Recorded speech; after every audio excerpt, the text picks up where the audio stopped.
Cannot work in finance and be a successful influencer. You know, I understand the audience. That is definitely, I understand the people that follow me. I have literally like 1 minute to clock in for work, but I have to tell y'all this. Hey, Bry, how you doing? Welcome back. So, we're on social media right now. I truly don't really expect to really make anything off of it sometimes, because we don't yet. But I don't think I would ever just rely on it after a certain point, because, why?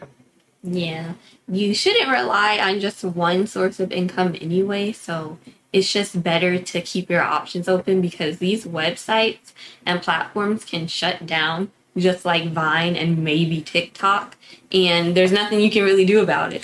I had to remind me of Vine, man. That was crazy. It happened out of nowhere, too. That thing was popping. Yeah. That's the sad part.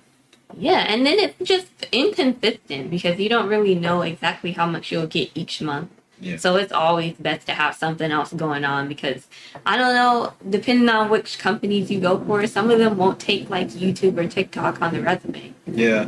Also this too. You gotta be careful about the rule changes because rules can change up on you so fast. Like, oh, this one guy did this. Time to screw it for everybody. You know. And then constantly trying to demonetize and deactivate your account. For Never know. Nope. You know, I understand the audience. That is definitely, I understand the people that follow me. It's a lot that plays into this content stuff. Like I really studied my content. Like the page that I study the most or I go to the most is mine. Like I don't even be on like Shade Room and I'll be on my page looking at my content, looking at the comments. I understand not just me, but I understand my platform. I understand the audience. It's certain things that it might be the beginning of the clip. And I might put it in the back and switch some things around. I might take something from the end of the episode and put it just to add it in, right? Like I did an episode about eyelashes, and it was one part when I held the eyelash and I blew it. And I don't think anybody would have thought of that, but that was like the most best part of the clip. It's like I treat it like a song. So they'll go in and I done seen this so many times from 21 Savage. Like they go in and they'll say like a line like, pull up to the mall and pull up in the Lambo. All right, they stop. They run it back, listen to it, and they go back in and add another line. And then, okay, if it didn't sound right, okay, wait, put that in the beginning. Mm-hmm. So like they punch in and they put together a piece of art. Mm-hmm. That's how I treat it. Yeah. I have no idea who you are, man. Also, that's pretty feathery. Out of your hand. Who's this guy? He took out eyelash, blew it. Yeah, you're not the only person to blow something that has like a feather-like texture out of your hand. Sure. Yeah, anyone will like it. Anyone could do that, dog. Sorry. Anytime you hate her, it's like... It's so stupid. But for real, like you put in all this work too for a platform and then like you don't really get paid that well from it, especially in the beginning. You just don't get paid at all. Yeah, honestly, some of the hugest YouTubers I've seen and watched, they took them basically a whole decade to even start getting paid $1,000. Yeah. That's ridiculous. It's a whole career. It's like a whole life goal at this point. Yeah, like I get people say you should focus on quit your 9 to 5 and focus on this, but sometimes you gotta keep that 9 to 5 and focus on this exactly too. Yeah, like do odd jobs or something. Live low. Yeah. On the cost. Yeah.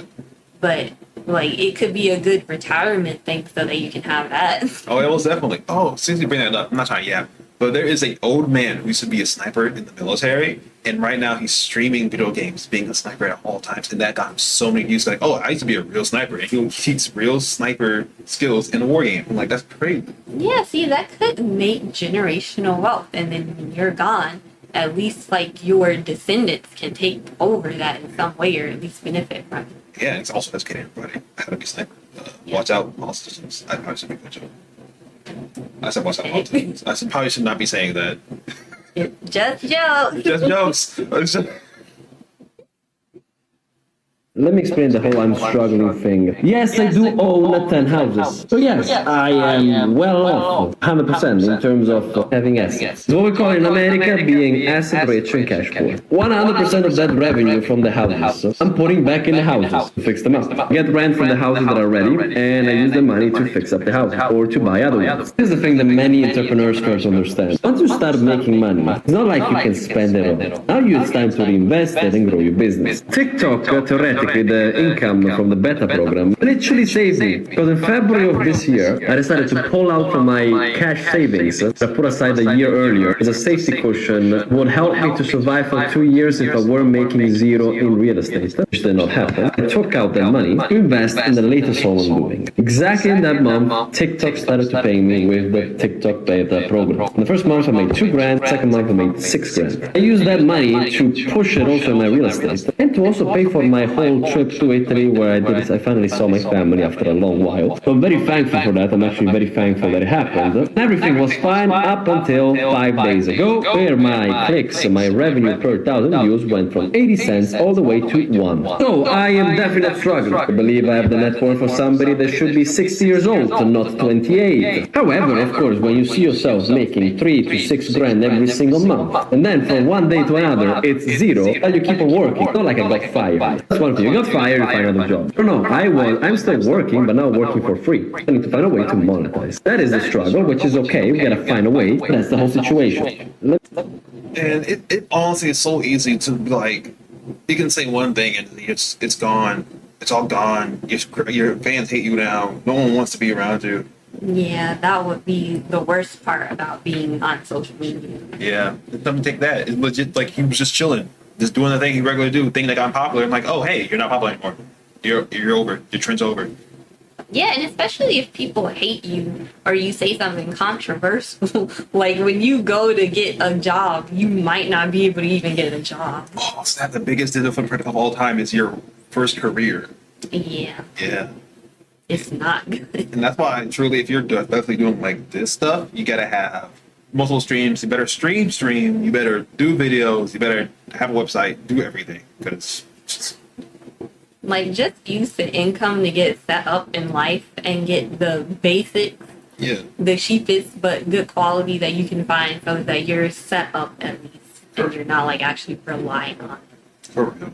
Oh, it's crazy. You gotta stay ahead. Also, this is a video from a year ago when it's posted. So like, I wonder how he's doing now. It's been 2 years now.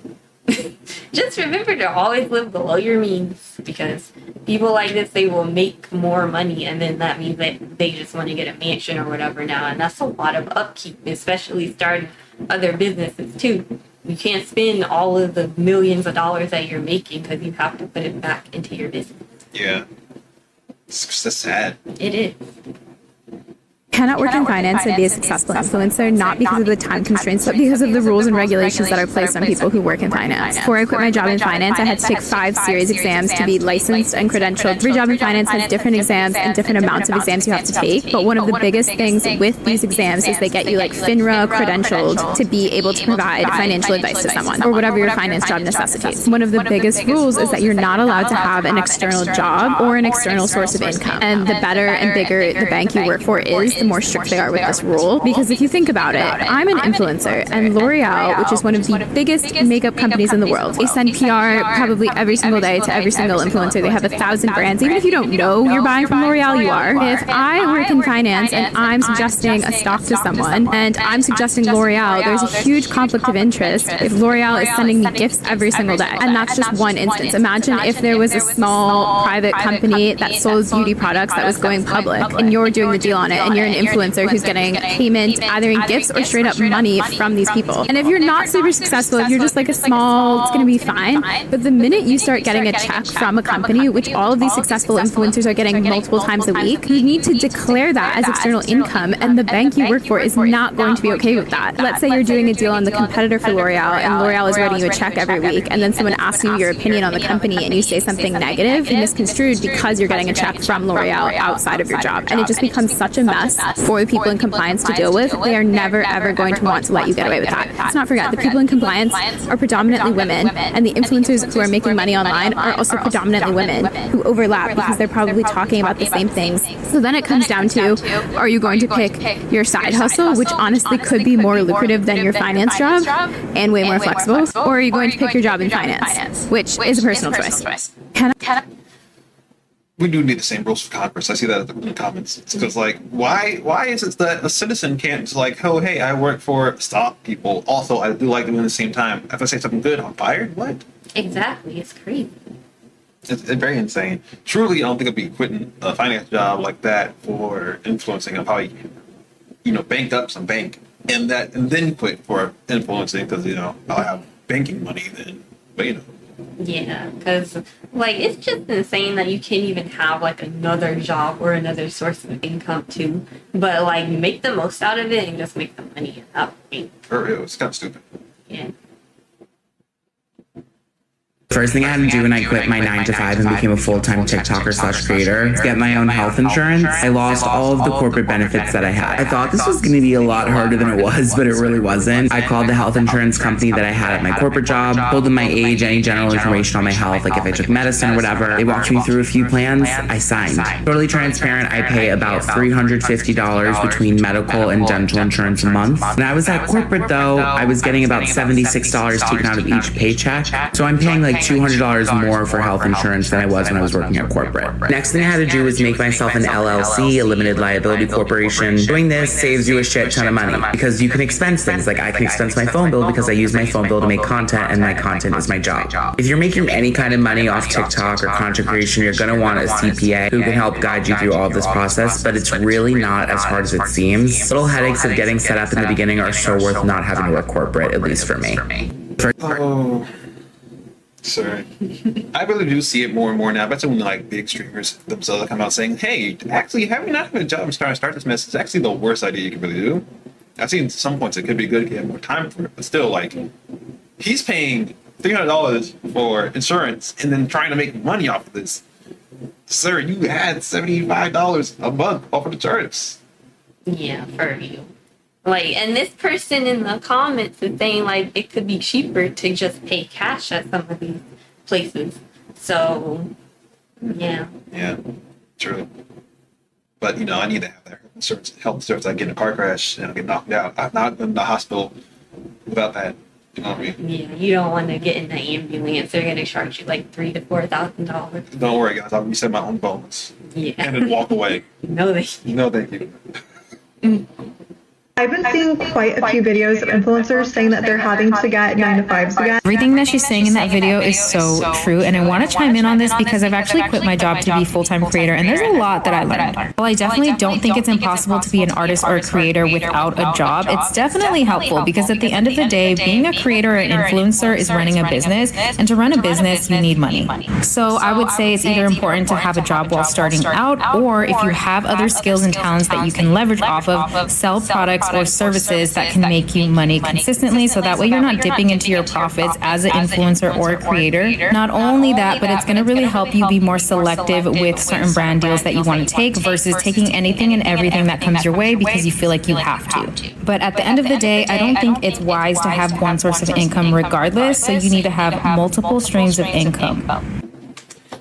Yeah. Also, I see this comment right here, and I want to say YouTube does not pay. Well, I hear all these YouTubers the big, Dude Perfect probably can get something really good, but a lot of the money comes from the sponsors. Yeah. And then, if you have your own business, you could generate a lot of income from that. But, the AdSense and all of that, that's, the lowest on the list. And it's so unstable nowadays. It's been unstable since 2016. Yes. And, all they're trying to do pretty much is demonetize you in any way they can. Yeah. You're not the Paul brothers. Logan Paul can show a body in the forest. It was faked, actually. Probably was faked.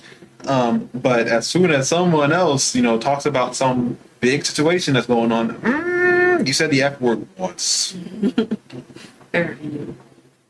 can never be too careful. have literally like 1 minute to clock in for work, but I have to tell y'all this. If you want to be an influencer and work a 9 to 5, you have to be ready to make those sacrifices. I was invited to the Black Beauty roster and also VidCon. It would have been in New York and then flying to LA. I couldn't take those offers. It was a point of time when I first started this, I thought I would never get an invitation from a brand, ever. But advice that I want to tell y'all before I go ahead and clock in, keep this job that you have. Don't job hop, go from this job to that job, quit the next day. When it's time to take that PTO and take that time off that you need for these events, you'll be able to take it. It was either go to these events, meeting other influencers, you truths were there as well, or come back jobless. The job that I had previous from that, if I would have kept that job a little bit longer, I would have been able to put in that PTO for this event. Last job, I was going nowhere with it. This job is more opportunities of a good paying job. I'm gonna get there, and it's okay. It's okay. Just wanted to come up here real quick because I'm not gonna be the content creator, influencer, the lie to y'all. It's gonna be good. It's gonna be alright. And showing y'all the good things that y'all want to see, and not explaining to y'all the things y'all need to know because I want some likes and views. That's crazy. VidCon is, it's not as big as it used to be. Yeah, there would be other things that come around. Yeah. So actually, pretty good thing because I hear that VidCon's not that fun no more. Yeah, but this just shows you have to keep your priorities in order because at the time, the job is giving you the most income, so you have to put that first. And then hopefully you can make it to an event at some point. Yeah, truly, because they ain't gonna pay her. They ain't gonna pay her for going to VidCon. She's a guest. She's been invited. Yeah, because that's all going to come out of pocket. And I bet you she's not gonna be one of the ones that everyone's crowding around either. She's just gonna be like, "Oh, you're a YouTuber too? Yeah. Oh, okay, cool." And they're gonna try to find the biggest YouTuber at that point. Yeah, it's probably not going to do much to help her, but it could lead to some networking at least. Yeah, but then again, in the internet space, all this drama going on with everybody, you're not on network with nobody. Just stay by yourself. For real, at this point. Well, anyway, I actually want to say that too. Like, it's not even just the YouTubers themselves; it's also the sponsors too. The sponsors are screwing people over as well. Oh yeah, they are. You know, BetterHelp got caught in like what 2 different ones saying they were scamming people. I think so. How you scam people twice and get away with it? Do your research on these sponsors though. Yeah. They're always out to scam anyway. Oh, since I want to say like a quick little story about a sponsor, Samurai Buyer. Have you ever heard of Samurai Buyer? Mm-hmm. So Samurai Buyer was a loot crate type of sponsor for a lot of anime YouTubers, right? And so the whole gimmick was that he was an Asian man who did not speak that good of English, and he was, just trying to, sponsor up with these YouTubers. Turns out the entire time he was like from either Europe or America, and he was not Asian at all, and he spoke complete clear English, and he was just like trying to get over on these people. Even the idea of the company is fake. Like he was still was selling stuff, but still. That is insane, bro. There's probably more on it. You can look it up, but there's more on it. But like, geez, that's crazy. He was faking being a different race just to try to sell stuff. So that's crazy, and it worked. It worked. He was the biggest sponsor, like one of the bigger sponsors for anime YouTubers ever. Yeah. Well, not ever, but at that point. Do your research on these companies as much as you can, at least. For real, it's ridiculous. It wasn't even like Asian company. Man, it's crazy.